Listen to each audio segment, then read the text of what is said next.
وعلیکم السلام ورحمۃ اللہ۔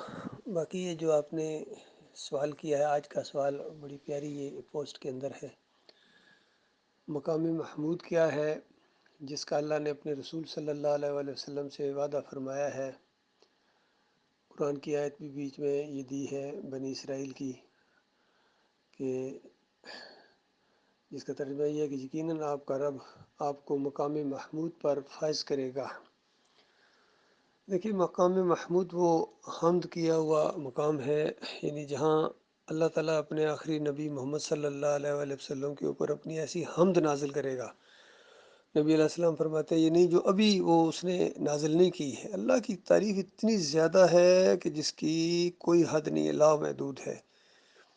دنیا میں تو ہمارے امتحانی نقطۂ نظر سے بہت تھوڑی سی آزمائش اللہ تعالیٰ نے ہماری کی ہے، باقی اتنی جو اللہ کی حمد و ثنا ہوئی ہے، چاہے فرشتوں کے ذریعے، چاہے انبیاء کے ذریعے، چاہے مومن مسلم جنات کے ذریعے، انسان عام غیر انبیاء جو ہیں، انسان مومن، ان کے ذریعے جو اللہ کی تعریف ہوئی ہے، یا دوسری مخلوق نے، پوری کائنات اللہ کے حمد و ثنا بیان کر رہی ہے۔ یہ جو تعریف ہے، یہ تو میں کہتا ہوں بالکل اگر پوری کائنات کو ذرات سے بھر دیا جائے تو یہ صرف ایک ذرہ ہے جو تعریف ہوئی ہے۔ اصلی تعریف تو ابھی ہونی باقی ہے، اور پھر اس سے بھی اصلی تعریف جو اللہ تعالیٰ کی ہے وہ ہے جو خود اس نے اپنی تعریف کی ہے۔ بس انسانیت یا مخلوق اس کی اصل تعریف کرنے سے عاجز ہے، اس لیے اس نے کہہ دیا کہ مجھے کسی کی بھی پرواہ نہیں ہے، تمہاری تعریفوں کی مجھے ضرورت نہیں ہے، یہ تو تمہارے فائدے کے لیے تمہیں احکامات دیے جا رہے ہیں، تمہیں امتحان میں ڈالا ہے۔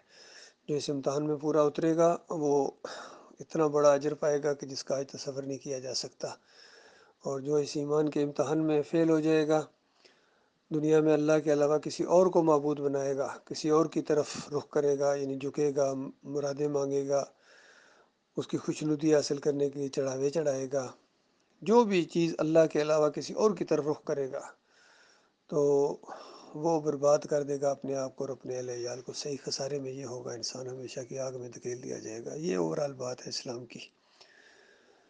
باقی یہ قیامت کے دن ہوگا مقام محمود۔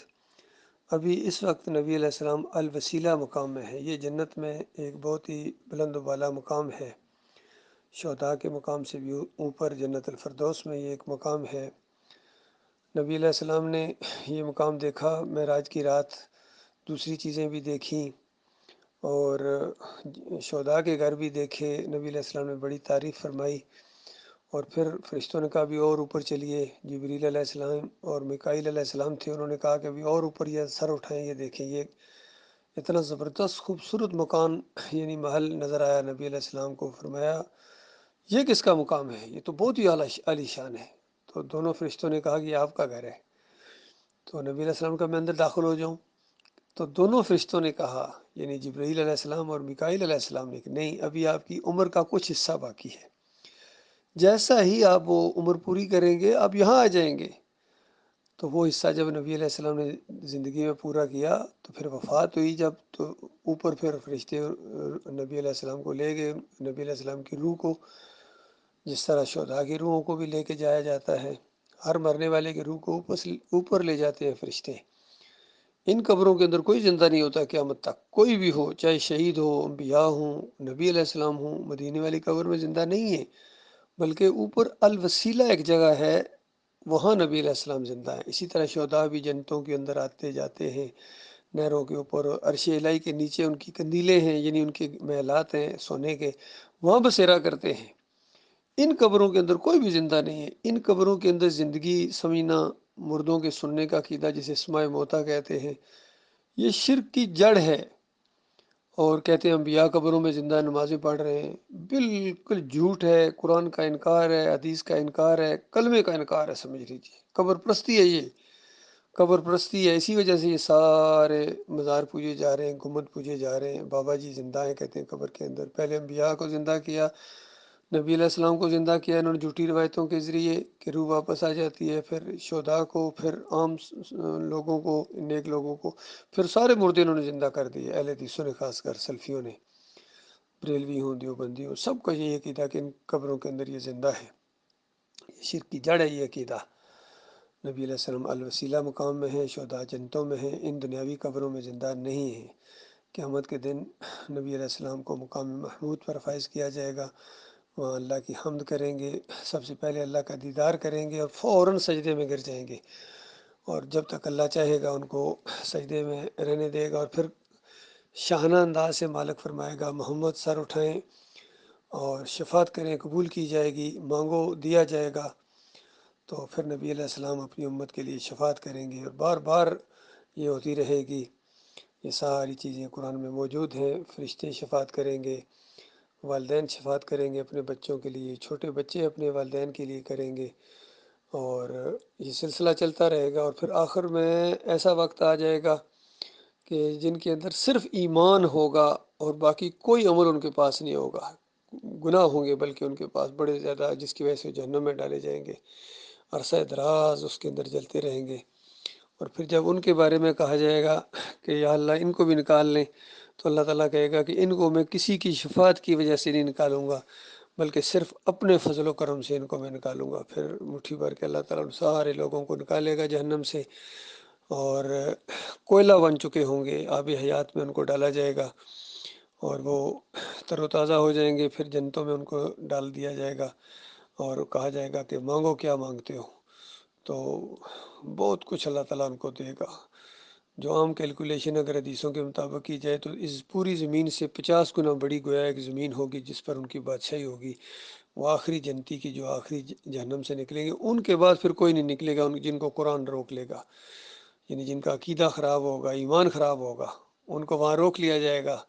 آج تو کہتے ہیں آپ ایمان کی بات کرتے ہیں، ہر وقت شرک لگائی ہوئی ہے، اور اللہ کے بندو ایک آدھا شرک بھی اگر آپ کے اندر رہ گیا تو پھر نہیں نکل سکو گے، کسی کی شفاعت تمہارے لیے قبول نہ کی جائے گی، کبھی بھی نہیں نکل سکو گے، ہمیشہ ہمیشہ اس آگ کے اندر رہو گے۔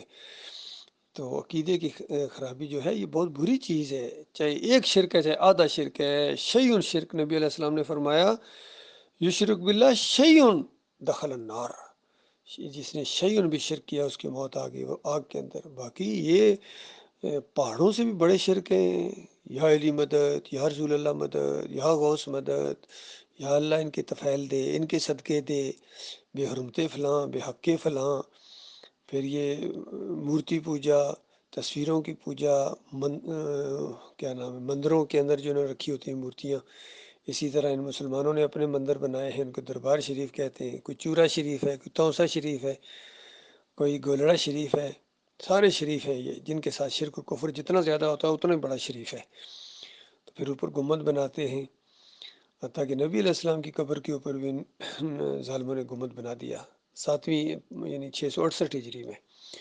تو یہ قبر پرستی ان مسلمانوں کے اندر آئی ہے، یہ خالص بت پرستی ہے۔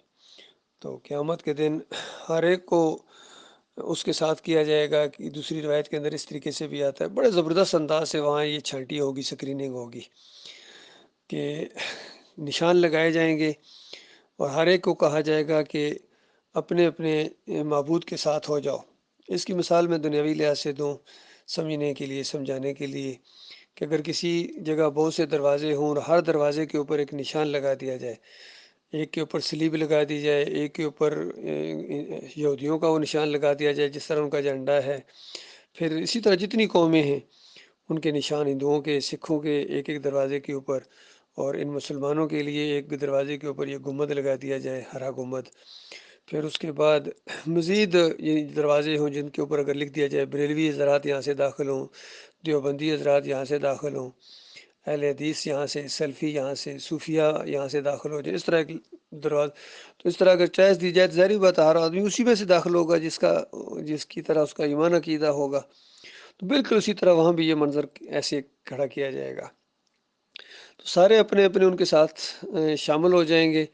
تو کچھ لوگ جو ہے وہ باقی رہ جائیں گے، تو ان کو کہا جائے گا کہ تم کیوں نہیں کسی کے ساتھ شامل ہوئے؟ تو وہ کہیں گے بھئی یہ تو اپنے اپنے فرقوں کے اندر تھے، مسلکوں کے اندر تھے، ان کے یہی نشانات تھے، کوئی مورتی پوجا کرتا تھا کالی دیوی کی، کوئی نیلی دیوی کی، کوئی ہرے گنبد کا پجاری تھا، کوئی مسلک پرست تھا۔ تو وہ ظاہری باتیں چلے گئے، ہم تو دنیا میں جب ہمیں ان کی سب سے زیادہ ضرورت تھی ہم اس وقت ان کے ساتھ نہیں ہوئے تھے۔ کفر بالطاغوت یہ ہوتا ہے، ان کو چھوڑنا ضروری ہے، جس طرح یوسف علیہ السلام نے جیل میں کہا تھا کہ میں نے اس قوم کو چھوڑ دیا ہے جو اللہ پر ایمان نہیں رکھتے، شرک کرتے ہیں، میرا ان سے کوئی تعلق نہیں۔ اسی طرح ابراہیم علیہ السلام نے کہا تھا انا براء منکم ومما تعبدون من دون اللہ، ہم بالکل بیزاری کا اعلان کرتے ہیں تم سے، تمہارے جتنی یہ پوجا پاٹ ہے سب سے، اللہ کے علاوہ جو کچھ کرتے ہو ہم بیزار ہیں، ہمارا ان سے کوئی تعلق نہیں۔ تو اس طرح وہ مومن کہیں گے دنیا میں ہم ان کے ساتھ نہیں تھے، ہم نے ان کی پرواہ نہیں کی تھی، ہم نے ان کو چھوڑ دیا تھا، تو اب ان کے ساتھ یہاں کیسے ہو جائیں؟ ہم تو اپنے رب کو پکارتے تھے، اپنے رب کی بندگی کرتے تھے، اس کے ساتھ کسی کو شریک نہیں ٹھہراتے تھے، صرف وہ لوگ بچ جائیں گے یعنی۔ تو اس میں نیک بھی ہوں گے، برے بھی ہوں گے، اور منافق ٹائپ بھی ہوں گے۔ تو پھر اللہ تعالیٰ ان سے کہے گا کہ کیا تم اپنے رب کو پہچانتے ہو؟ تو اس سے پہلے میدان محشر میں چونکہ ایک منظر دیکھ چکے ہوں گے ایماندار، تو جس طرح قرآن میں ہے کہ جب پنڈلی سے پردہ اٹھایا جائے گا تو وہ بڑا سخت اس طرح کے الفاظ ہیں۔ تو وہ کہیں گے کہ یا اللہ ہم اپنے رب کو پہچانتے ہیں، یعنی جب وہ ہمارے سامنے آئے گا تو ہم جو ہے اس کو پہچان لیں گے۔ تو اللہ تعالیٰ جو ہے نا اپنا دیدار، جیسا کہ صرف پنڈلی ابھی دکھائی جائے گی تو مومن سارے سجدے میں چلے جائیں گے، اور پنڈلی کیسی اللہ بہتر جانتا ہے، یہ متشابہات میں سے کوئی تصور بھی نہیں کر سکتا اس پنڈلی کا، اللہ بہتر جانتا ہے بس۔ تو جو منافق قسم کے لوگ ہوں گے وہ سجدہ نہیں کر سکیں گے، جو اللہ کے سجدے کے مکمل طور پر قائل نہیں تھے نا، آج یاد رکھیں کل سجدہ نہیں کر سکو گے۔ یوسف علیہ السلام کو سجدہ ماننے والوں، نبیوں اور ولیوں کو سجدے ماننے والوں، نہیں کل کر سکو گے سجدہ، تو ان کی پیٹھ کمر اکڑ جائے گی۔ تو پھر ان کو کہا جائے گا اب ایمان کے ساتھ ابھی پیچھے جاؤ، لوٹ جاؤ واپس، یہاں سے یہ ایمان نہیں ملتا، ایمان خالص تم یہاں لے کے نہیں آئے ہو۔ تو وہ پیچھے جب جائیں گے درمیان میں ایک دیوار حائل کر دی جائے گی، اس طرح ان کو بھی علیحدہ کر دیا جائے گا۔ مخلص مومن جنت میں جائیں گے، باقی کوئی جنت میں نہیں جا سکے گا۔ کوئی چادریں چڑھانے والا، عرس اور میلے کرنے والا، یا علی مدد کی پکار لگانے والا، یا رسول اور لبیک یا رسول اللہ کے مدد کے نعرے لگانے والا، جمہوریت کے پرستار، یہ سارے بتوں کے پجاری، قبروں کے پجاری، گنبدوں کے پجاری اپنے گنبدوں مزاروں سمیت جہنم کی آگ کے اندر دھکیل دیے جائیں گے۔ یہ اختتام ہوگا اور پکار کر کہہ دیا جائے گا الحمدللہ رب العالمین۔